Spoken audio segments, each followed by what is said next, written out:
And he's maybe mind controlled too. I don't know. Like I went down like this crazy rabbit hole, targeted individuals, um, because I noticed that there was like a whole community of them on Twitter, and there's not a like there's hundreds of them, but they're not like none of them have more than like a couple, like 500-600 people or whatever following.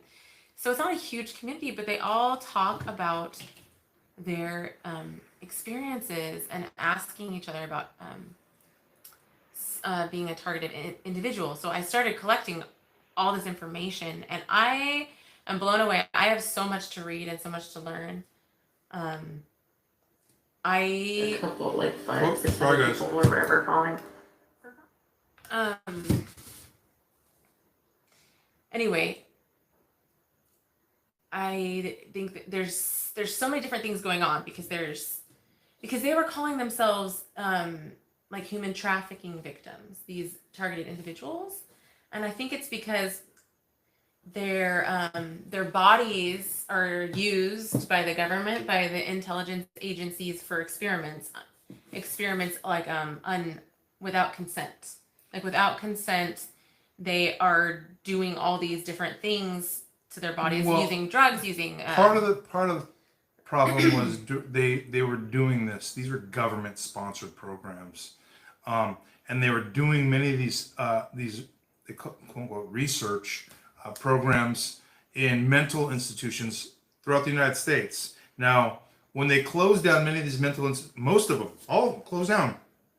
A lot of these people have no network whatsoever, and they're on the streets right now. Yep. I have there's a friend of ours. I was watching her live feed. You got to bring this up for me, Patricia James. I was watching her live feed, and you were at the pier one day. This is a while ago, but you walked up to somebody and you were talking to them, and that person,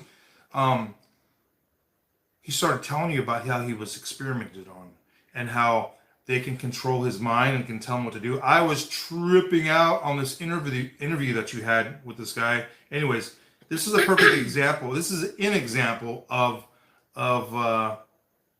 mind control victims, MK Ultra victims that are out there. Yeah. That are and there's a lot of them out there. Well, and it's just like there's the ones that are born into it. Like there's all these different things I'm learning, all these different facets of the whole picture. There's all these people that are born into it and actually are like part of the bloodlines, and it's really they stay within their. They Not only really is it generational, but they look for certain traits and skills that people have. And if you fit, and a lot of these traits are passed on. So if you have these traits, especially when it comes to what are some of the things, photographic memory, what do you call that when you remote viewing? What else? What else? like if you have like a psychic tendencies or whatever, they test the kids when they're really young, the ones that are born into this cult or whatever. It is a cult. And they see which ones have. We've talked about this before. Which ones at a young, Have the young ability. age, well, no, have a conscience or not. Well, yeah. And if they have a conscience, then they're not made aware of the cult. Like they mind control them so that they're not aware of it because they have a conscience. If they don't have a conscience, then they can be aware of the cult and they can separate it. I don't know. SRA, Anyway, satanic ritual abuse. what That's I'm another way that learning- they control the minds. And this is done. Look it up. I mean, MK Ultra, SRA.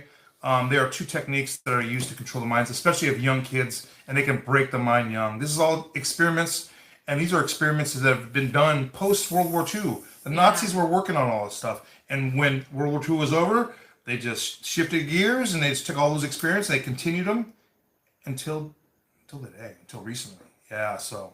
A lot of them. So a lot of them, like I said, was saying that they're born into it. But I think a lot of them end up in these.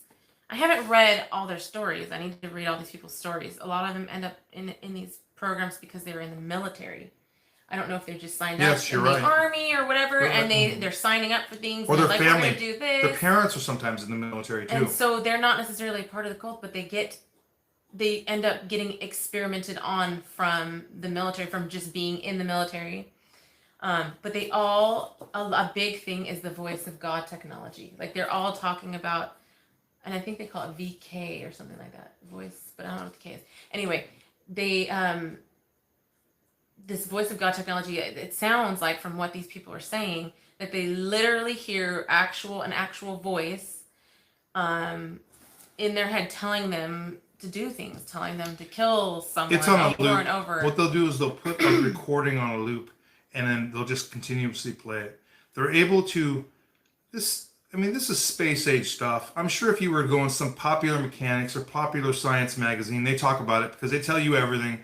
We know. I mean, they tell us about what they're going to do years in advance, and they do it. Anyways, they're able to.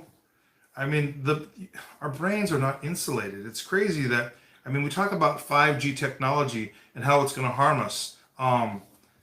Our brains. I mean, we don't have hats that are Faraday boxes that can protect our minds. So our minds are subject to everything. From basically what I was reading, Like- it sounds like your brain. They totally can bombard your mind. no, not that. They can totally unlock the mind like a computer. Gotcha. They literally can create files. They can literally completely control someone's thoughts, their sleep. They can even make someone fall in love with someone. I was reading these stories and they're like, they can make you hate someone that you love and love someone you hate. They can manipulate your emotions. They mess with their sleep patterns. They blast them with waves, radio waves, so while they're sleeping, they can never get into a REM state. And so they can never repair from the mental damage of the day before, because that's when your mind is repairing when you're sleeping. And so if you're not getting good sleep, you're not. So anyways, they have all these, and then they're all talking about something called gang stalking and cyber stalking. And so this is part of the psychology of the whole thing. It's not just the drugs, it's not just the radio frequencies, but then the psychological part is where they have people bumping into you at stores and in your way and like intimidating you on the road, or the police harassing you. Like they get, it's just a huge network, and they call them handlers. They're all handlers. They're kind of like the when I think of the CIA, the owls, the watchers. They're these people they watch the targeted individuals. They are paid to watch and harass the targeted individuals. They say a lot of the private security firms are involved in this too, which I thought was interesting. This money has got